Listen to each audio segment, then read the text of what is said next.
Good morning from Los Angeles, California. I'm Dr. Ryan Ava. After the 9/11 attacks, it took about 10 years for the United States government to get Osama Bin Laden. They got him in May 2011.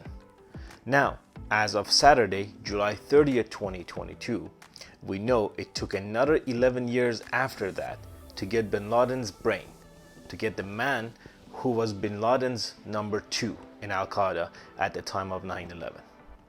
The man who took over as Al-Qaeda's leader after Bin Laden was killed by US Navy SEALs. The string of attacks and murders attributed to Ayman Al-Zawahiri is a stomach churning. He was the ideological mastermind behind the turn of Al-Qaeda and groups like that towards indiscriminate mass murder of civilians anywhere, including Muslims, all in the name of Islamic piety. Ayman Al-Zawahiri was trained as a doctor. He was trained a surgeon. He was from a respected family in Egypt, born and raised in Cairo. By the time he was 15 years old, he was a committed radical who wanted to try to impose Islamic theocracy by force. He formed his first terrorist cell with the aim of overthrowing the government of Egypt when he was only 15 years old. When Islamic militants did assassinate Egypt President Anwar Sadat at a military parade in 1981, Ayman Al-Zawahiri was one of hundreds of Islamic radicals who was tried and imprisoned for that crime. He was tortured for years in Egyptian prisons. While he was there, he became an informant, supplying information on his comrades to the Egyptian security services. He was released from prison in Egypt in 1984, even more radical than he had got in. He nurtured the growth of his terrorist groups, which he had literally founded as a teenager. It was called Al-Jihad or Islamic Jihad. He spent time after his release from prison in Saudi Arabia, in Pakistan, and in Afghanistan.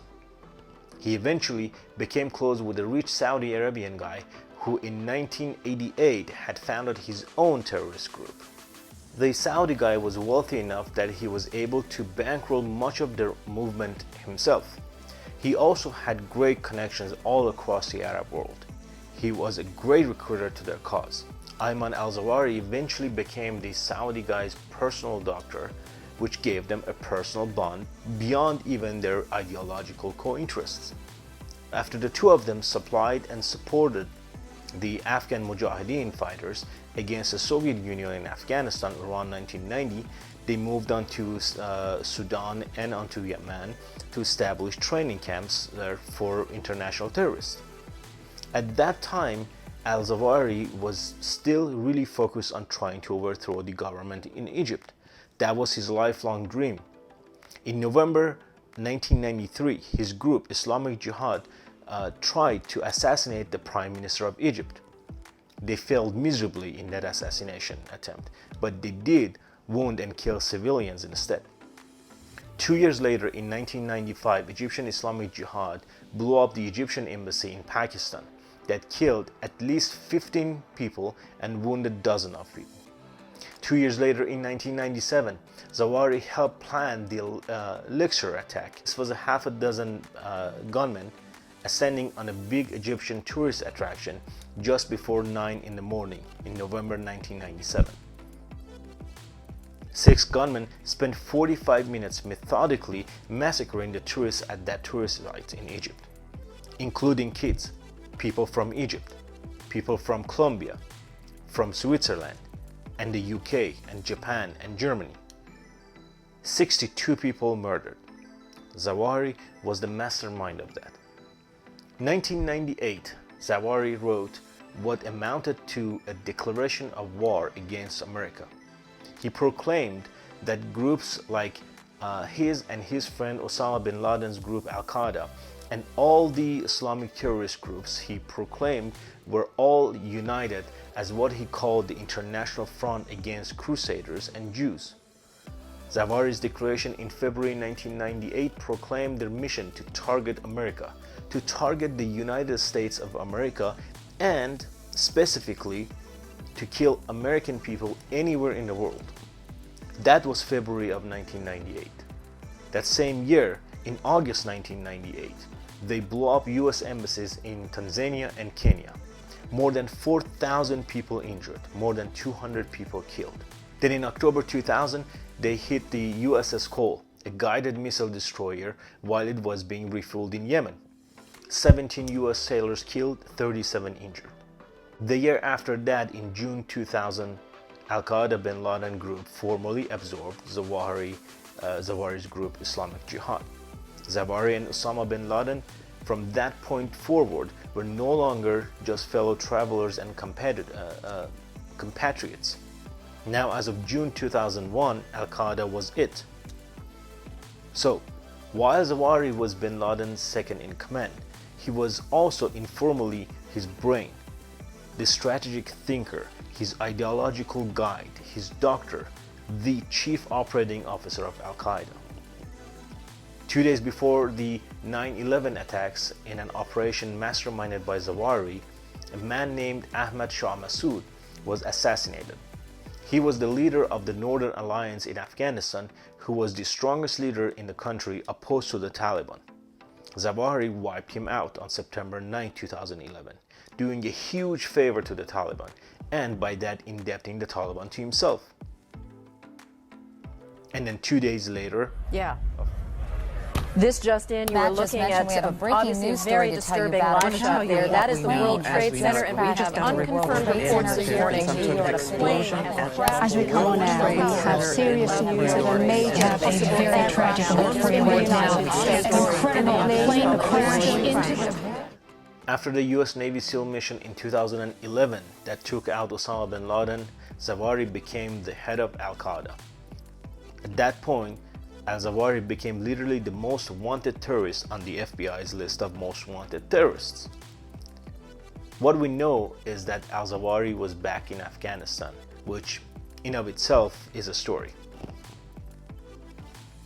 He was in a well-off neighborhood in the capital city of Kabul. The New York Times and the Washington Post are reporting that the house where he was killed was owned by a senior member of the Taliban government known for having links to Al-Qaeda. The man's name is Haqqani, which is a familiar name when it comes to kidnapping and terrorist attacks and mass murders in Afghanistan over the past 20 plus years. Well, the US military no longer has anyone in Afghanistan.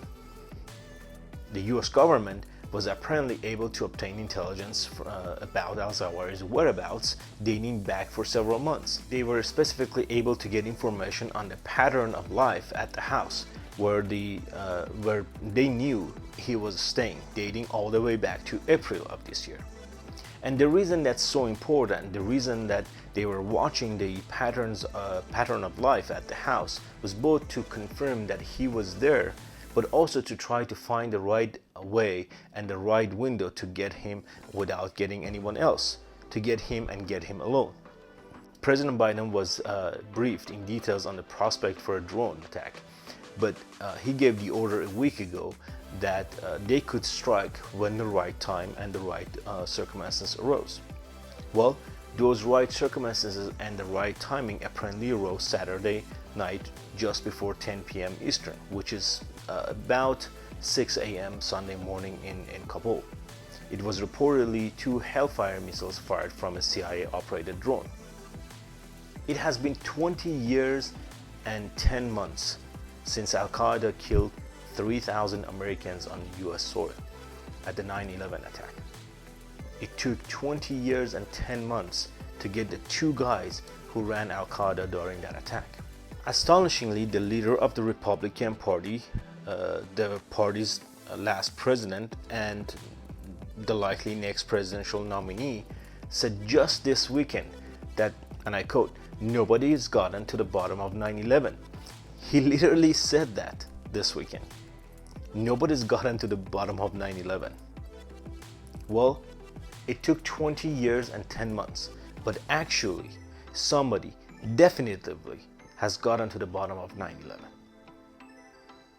And it is noteworthy that it happened under the watch of President Barack Obama and President Joseph Biden. To see more videos like this and to support my work, click the subscribe button here on the screen. You may also follow me on Medium, where I write about the most important topics daily, or check out my podcast, Dr. Ryan Alva Show, on Apple or Spotify or wherever you listen to your podcast.